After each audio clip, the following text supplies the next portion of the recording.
Breaking news మాజీ మంత్రి పేర్ని నాని అజ్ఞాతంలోకి వెళ్లారు. రప్పారప్పా కామెంట్స్ పై నానిపై పలు పోలీస్ స్టేషన్లలో కేసులు నమోదయ్యాయి. ఈ నేపథ్యంలో పేర్ని నాని ముందస్తు బెయిల్ కోసం హైకోర్టులో పిటిషన్ దాఖలు చేశారు. అయితే పిటిషన్ పై రేపు విచారణ చేస్తామని హైకోర్టు తెలిపింది. దాంతో నాని అజ్ఞాతంలోకి వెళ్లినట్టు తెలుస్తుంది. పేర్ని నాని కోసం పోలీసులు గాలిస్తున్నారు. హైకోర్టు తీర్పు ఆధారంగా నాని బయటకు రానున్నారు.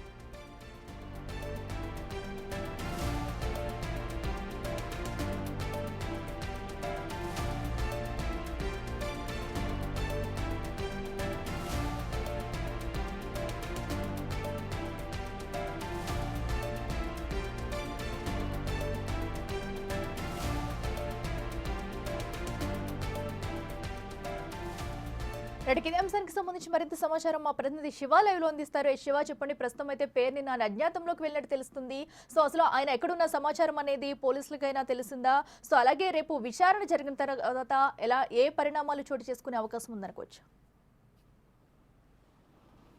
అఖిల, మొత్తం మీద చూసుకుంటే ఇటీవల ఉమ్మడి కృష్ణా జిల్లా పామరు నియోజకవర్గానికి సంబంధించి రప్పారప్ప డైలాగులు వినియోగించడం కాదు, రాత్రికి రాత్రే కనుసైగ చేస్తే ఏదో ఒకటి చేయాలి అని చెప్పి ఆయన పార్టీ నాయకులకి కార్యకర్తలకి దిశానిర్దేశం చేసిన పరిస్థితి కనిపించింది. ఈ నేపథ్యంలో ప్రస్తుతం ఇది ఆంధ్రప్రదేశ్లో హాట్ టాపిక్గా మారింది. ఈ నేపథ్యంలో ఉమ్మడి కృష్ణా జిల్లాతో పాటు రాష్ట్రంలో పలు చోట్ల మాజీ మంత్రి వైఎస్ఆర్సీపీ నేత కృష్ణా జిల్లా అధ్యక్షుడు పేర్ని నానిపై వివిధ పోలీస్ స్టేషన్లో ఫిర్యాదు చేశారు. పేర్ని నాని రప్పారప్ప కాదు, ఇండైరెక్ట్గా చంపేసే రకంగా వ్యవహరించాలని చెప్పి ఆయన చేసిన వ్యాఖ్యలు పెను దుమారాన్ని లేపినాయి. ఈ నేపథ్యంలో ఈ కేసులకు సంబంధించి కూడా తనపై తదుపరి చర్యలు తీసుకోకుండా ఏ రకమైన చర్యలు తీసుకొని ఉండేందుకు కూడా హైకోర్టులో ఆయన పిటిషన్ దాఖలు చేశారు. ఈ కేసుని కూడా డిస్మిస్ చేయాలి, లేకపోతే ముందస్తు బెయిల్ ఇవ్వాలని చెప్పి కూడా హైకోర్టులో పిటిషన్ దాఖలు చేశారు.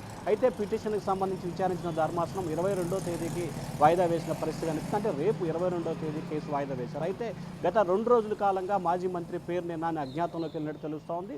వివిధ పోలీస్ స్టేషన్లు ఆయనపై నమోదైన కేసులకు సంబంధించి కూడా పోలీసులు ఆయన నివాసం అంటే మచిలీపట్నంలో ఆయన నివాసం పార్టీ కార్యాలయం వద్ద కూడా గాలింపు చర్యలు చేపట్టినట్టు తెలుస్తోంది. ఈ గాలింపు చర్యలు చేపట్టిన సమయంలో ఆయన ఏమాత్రం కూడా అందుబాటులోకి రాలేదు, అలాగే ఎవరికి కనిపించట్లేదు, ఫోన్లు కూడా స్విచ్ ఆఫ్ వస్తున్నాయని చెప్పి కూడా సమాచారం అందిన పరిస్థితి కనిపిస్తోంది. ఈ నేపథ్యంలో పేర్ని నాని కోసం ఒకవైపు పోలీసులు గాలింపు చర్యలు చేపడుతున్నారు, మరొక వైపు పార్టీ నేతలు కార్యకర్తలు నాని ఆచుకు ఎక్కడ అని చెప్పి కూడా ఎదురు చూస్తున్న పరిస్థితి కనిపిస్తోంది. మరొక వైపు కూటమి ప్రభుత్వం ఒక్కొక్కరు చేస్తున్న వాటిపై కూడా కేసులు నమోదు దర్యాప్తు చేయడం అరెస్టుల పరంపర కొనసాగిస్తున్న నేపథ్యంలో పేర్ని నాని ఏ క్షణమైన అరెస్ట్ అవ్వచ్చు అని చెప్పి కూడా ప్రస్తుతం విస్తృతంగా కూడా ప్రచారం జరుగుతున్న నేపథ్యంలో పేర్ని నాని ప్రస్తుతం అజ్ఞాతంలోకి వెళ్ళినట్టు కూడా సమాచారం ఉంటుంది. మరొక వైపు పోలీసులు కూడా ఆయన కోసం గాలింపు చర్యలు చేపడుతున్నారు. అయితే రేపు హైకోర్టులో తీర్పుకు సంబంధించి రాబోతున్న నేపథ్యంలో రేపు హైకోర్టులో పేర్ని నానికి అనుకూలంగా తీర్పు వస్తే సరే, లేకపోతే కనుక ఆయన అజ్ఞాతం కంటిన్యూ అయ్యే అవకాశం కనిపిస్తూ ఉంది. పేర్ని నానికి హైకోర్టులో ముందస్తు బెయిల్ కనుక రాకపోతే పోలీసులు ఆయన కోసం ఎక్కువగా బృందాలుగా గాలింపు చర్యలు ఇప్పటికే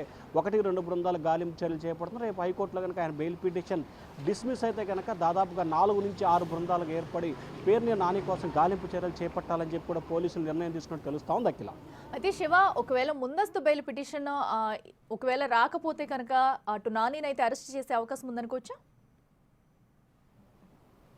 అంటే ఖచ్చితంగా ఇప్పటికే పేర్ని నానికి సంబంధించి కూడా పోలీసులు అయితే గాలింపు చర్యలు చేపడుతున్నారు. ఉమ్మడి కృష్ణా జిల్లాకు సంబంధించి కూడా దాదాపుగా ఆయనపై 6-7 చోట్ల పోలీస్ స్టేషన్లో ఫిర్యాదు అయిన పరిస్థితి కనిపిస్తోంది. వాటన్నిటిని కూడా పోలీసులు ఎఫ్ఐఆర్ నమోదు చేశారు. ఆయనకు నోటీసులు ఇచ్చేందుకు ప్రయత్నం చేస్తే ఆయన అందుబాటులో లేరని కూడా తెలుస్తూ ఉన్న పరిస్థితి కనిపిస్తోంది. ఈ నేపథ్యంలోనే పోలీసులు నోటీసులు ఇచ్చేందుకు ప్రయత్నం చేయడంతో ఆయన అందుబాటులో లేకపోవడంతో అజ్ఞాతంలోకి వెళ్ళినట్లు కూడా తెలుస్తూ ఉంది. ఎందుకంటే రేపు బెయిల్ పిటిషన్కి సంబంధించి విచారణ రాబోతున్న నేపథ్యంలో ఇవాళ కూడా ఆయన ఎక్కడా కూడా కనిపించిన దాఖలాలు లేవు. శనివారం నుంచి ఆయన అజ్ఞాతంలోకి వెళ్ళినట్టు కూడా కొంతమంది నేతలైతే చెప్తున్న పరిస్థితి కనిపిస్తోంది. వాస్తవానికి నిన్న మిథున్ రెడ్డి అరెస్టుకు సంబంధించి రాష్ట్రంలో ఉన్న వైఎస్ఆర్సీపీకి సంబంధించిన కీలకమైన నేతలంతా కూడా విజయవాడ కోర్టుకు వచ్చారు. అలాగే మిథున్ రెడ్డికి సంఘీభావం తెలిపిన పరిస్థితి కనిపించింది. కానీ పక్కనే ఉన్న మచిలీపట్నంలో ఉంటున్న పేర్ని నాని మాత్రం కృష్ణా జిల్లా అధ్యక్షుడు, అలాగే ఆయన వైఎస్ఆర్సీపీలో ప్రస్తుతం కీలకమైన నేతగా వ్యవహరిస్తున్న నేపథ్యంలో ఆయన మాత్రం మిథున్ రెడ్డిని పరామర్శించేందుకు అలా సంఘీభావం తెలిపేందుకు కూడా వచ్చిన పరిస్థితి కనిపించలేదు.